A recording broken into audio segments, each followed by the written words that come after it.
I guess I might as well just go ahead and max out today. What else am I gonna do?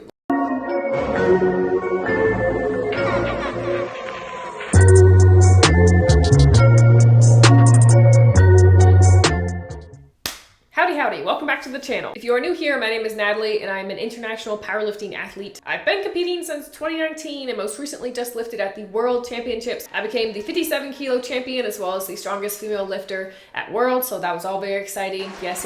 But today, we're actually gonna look at the good lifting, which was back in like 2019, 2020, so it's gonna be a good time. Really, the point of this video is to show you the biggest mistakes I made as a beginner powerlifter and hopefully some that you can avoid yourself. I was 100% inspired by this cute trend going on Instagram where lifters kind of look back on how they used to lift and how far they've come. So I put together a list of the top 7 mistakes I made back in the day. We're talking like 2019, 2020, maybe like last week, I don't know. We'll see how the list goes. So for reference, I'm 24 and I started lifting, I think when I was like 18, I was just dabbling in the gym, you know, picking up some dumbbells, doing the Stairmaster. But I really started competing when I was 19 years old. So I lifted primarily at my local YMCA as well as my college gym. So the first mistake that I made, number 7 on the list, is wearing whatever those are.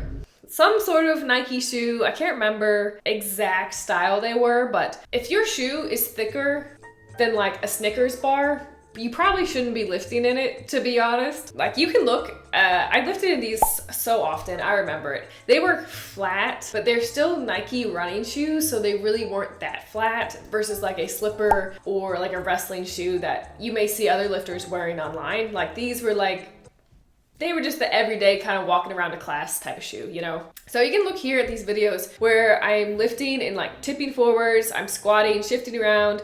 You don't really want to do that. That's not ideal when you're lifting, to just be like moving and grooving as you're going. You kind of want to be stable with the ground. So like there was no foot pressure when I was squatting here. Grounding, we don't know her. No. So don't wear elevated shoes. Like if you have Hokas that you like to run in, they're not going to be the best for lifting in. You want a like nice flat surface. Maybe as you get more experienced, test out lifters that are specifically made for lifting with a heel if you like them. But as far as deadlifting, benching goes, I really recommend always having a nice flat shoe. Okay, number 6, testing, maxing too often. This was like the best thing to do as a college lifter, was just go in, hit some throw and just like max out, you know?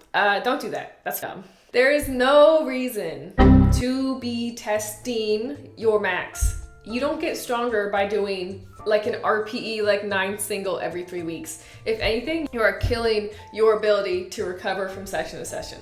So testing like too often, like I'm talking every couple months, be like, well, I guess I might as well just go ahead and max out today. What else am I gonna do? Just don't do that. You know, if you wanna progress, like you could max out in a competition like twice a year, 3 times a year, whatever you're comfortable with. Like testing in the gym is pretty much pointless. You can get stronger other ways and measure it through like rep sets, if you can do more reps at a higher weight, or if the weights that you've been doing suddenly feel easier on like the RPE scale. Like there are so many other data points you can look at besides like your 1 rep max that you're testing every like 2 months. Okay, I'm pretty sure every beginner lifter has done that. They're like, okay, well, I feel pretty darn strong. I think I could probably yoink this like 2-pound PR for no reason. Probably go ahead and bypass the idea of maxing out every 2 months. Okay, number 5. Let's go ahead and just watch the clip first.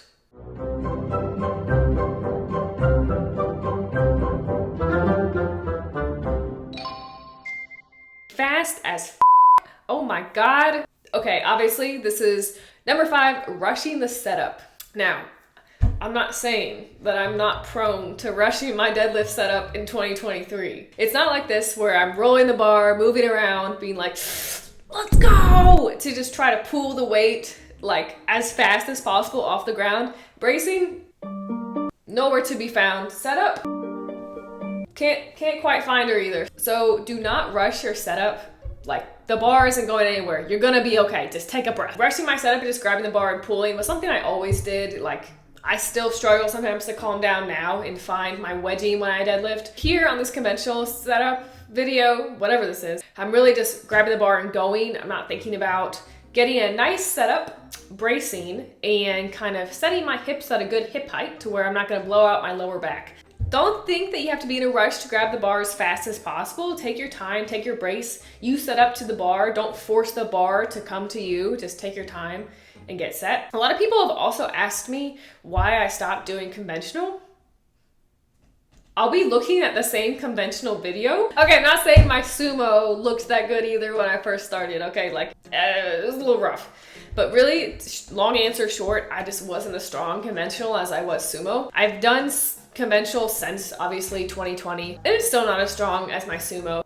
That's why. Long answer short, that's why. Yeah, if you're stronger at one over the other, high bar, low bar, conventional, sumo, close grip bench, wide grip bench, whichever you feel stronger at, like naturally, go ahead and progress that and keep pushing that, because there's no reason to, you know, totally switch the movement that you're doing just because like the internet says so. But right off the bat, don't rush your setup. Number 4, thinking that more lifting is always better. Now, back in the day, I was like addicted to lifting when I first started because it's so fun, okay? Like, and I lifted, I went to the gym 6 times a week. We would take Sundays off. Monday through Saturday, we were at the gym, 6 a.m. every day, boys, getting this lift before we had to go to school.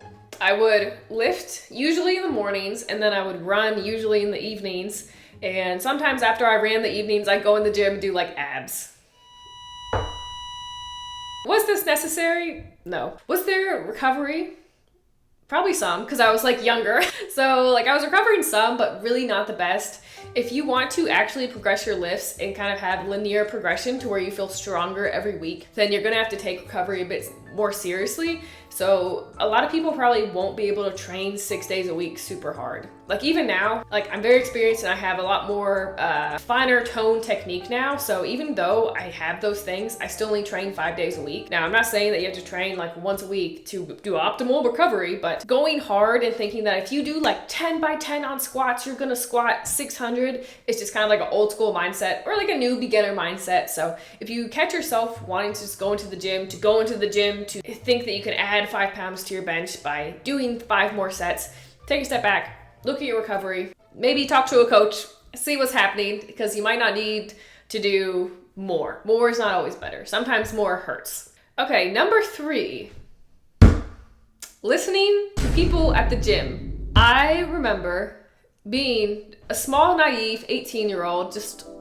wandering around trying to find the deadlift bar, and people would be like, hey, you should start deadlifting in a split stance and use at least 3 pairs of grips.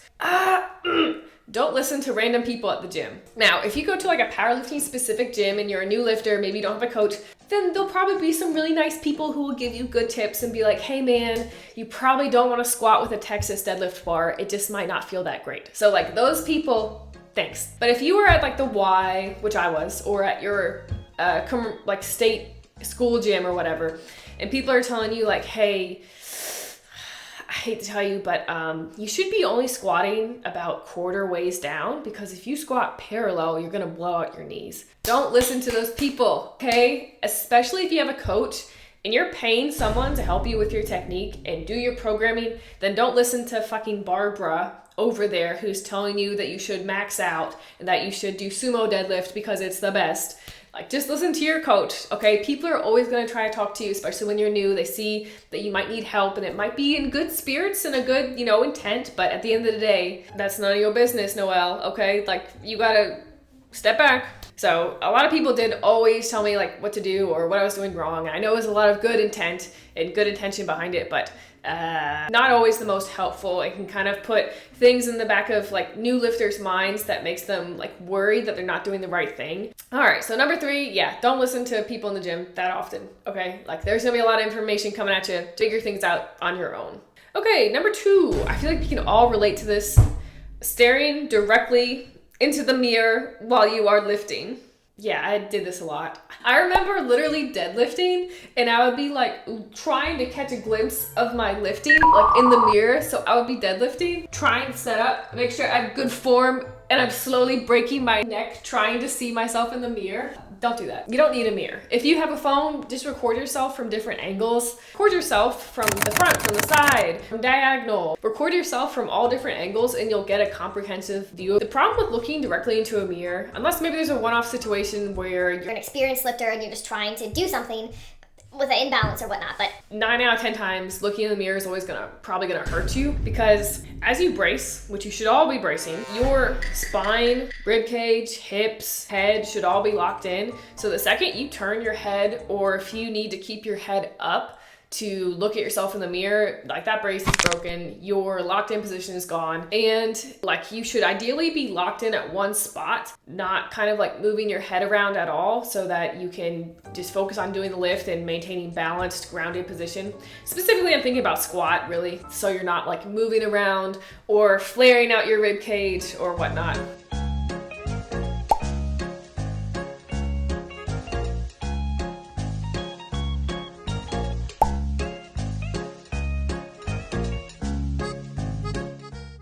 Look in the mirror? No. Deadlifting by looking in the mirror? Also no. What are you gonna see in the mirror that you can change mid-lift? If you are doing like a RP7 set of 5, what are you gonna do? It's just better to get used to not lifting by looking in a mirror. And I would recommend just recording yourself like as much as possible from a lot of different angles too, especially that front angle. Because even if you do look at yourself in the mirror, you might not see that your feet are set up crooked because you're looking at yourself. You're looking at your face. You're not really looking at, you're not like, okay, well, my knee is 9 degrees turned more in than the other. Like, you aren't able to look at those small things, but if you record from your phone, you can go back, look at your video, zoom in, zoom out, slow it down, send it to a coach. You can do so many things with a video, whereas if you're just looking at your lift while you're doing it, what are you gonna do? Nothing, probably. And in competition, you won't have a mirror to stare at, so it might feel disorienting too if you are looking at yourself in the mirror at the gym and then go to competition and you don't have like a mirror to look at. I actually remember lifting at the YMCA right before my first comp, and I was squatting and I turned the like massive J hooks around in the rack so I wasn't looking at the mirror so I could be used to it.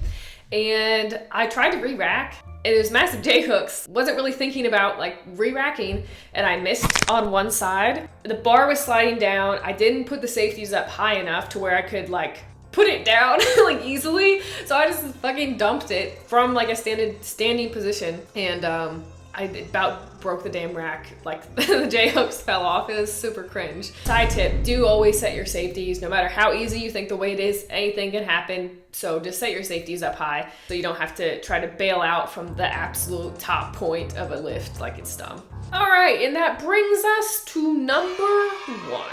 Now, when I first started lifting, I followed the Candido Free program. Yay, to anyone who remembers that, or anyone who's still doing it, it's a great like first introductory program. I really liked it. Before I started with the Candido program, I would do Larson press, front squats, and then even after I got my first coach, I was still doing front squats, camber bar squats, Larson press, feet up press. Point I'm getting at is doing too much variation and not enough comp lifts. I wouldn't necessarily think that your triceps are holding you back, or if you just did more split squats, you'd gain more quad strength. You're probably gonna be weak when you first start. Like, you're gonna need to do the foundation first before you dive into the little specifics. So doing more comp squat, comp bench, comp deadlift, any of the main 3 movements. For an example, as a beginner lifter, I recommend doing like, if you bench 3 times a week, 2 of those days could just be comp bench. One day might be like Larson press, or it could be a tempo bench, or another variation that you need. Me, I do 4 times a week benching now. I think I do Larson, I do tempo, comp bench, and I think I do comp bench again. I think. But anyways, the point I'm trying to make is that I do more variation now because I'm an experienced lifter. I have years under my belt, I have solid bracing, I can handle doing more variation, versus I may get stronger doing those variation lifts as a beginner lifter. That's what happened. I did gain strength while I did all those things, but if you focus on doing more of the comp movements, you will get better at those comp movements, and you need them to get the practice for meet day. Because honestly, I struggled a ton with my lockout at deadlifts, even sumo. I mean, conventional was fine. My first meet, I did conventional deadlift, and it was fabulous. It was great. But I've done sumo since then. I struggled a lot with like locking out and kind of wobbling. Didn't really do that many singles.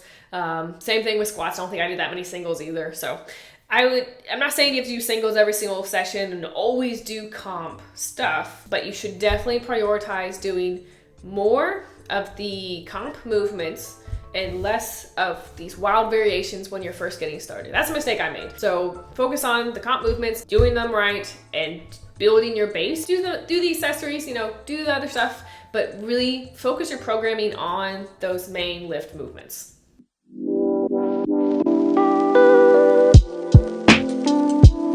Rewatching all these videos actually does bring like a lot of happiness to my heart. Don't worry, plenty of cringe. Honestly, it's nostalgic. This gym is when I first met Colby, fell in love with lifting, and I just remember doing like all these like crazy like 6 a.m. workouts. We would grind for an hour at the gym, just like getting all our lifts in. And I think I listened to the new like Future and Young Thug album. I can't remember what it was, but I'll throw it up on the screen here. And it was just picking out which Gymshark leggings I wanted to wear that day, and it was just a lot of like nonsense and so much fun. So yeah, these videos are like, you know, they're silly. Like we all start somewhere. Obviously, you don't just walk out of the womb and are deadlifting 400 pounds. Let that be said, we all gotta start somewhere. There's absolutely no shame in not having good technique or missing lifts or not knowing how to do certain exercises. Obviously, I didn't know that stuff when I first started, so don't be too hard on yourself. Just take it one day at a time and make like a plan of what you want to do, what your goals are, and you'll be okay. Everyone's gonna be okay.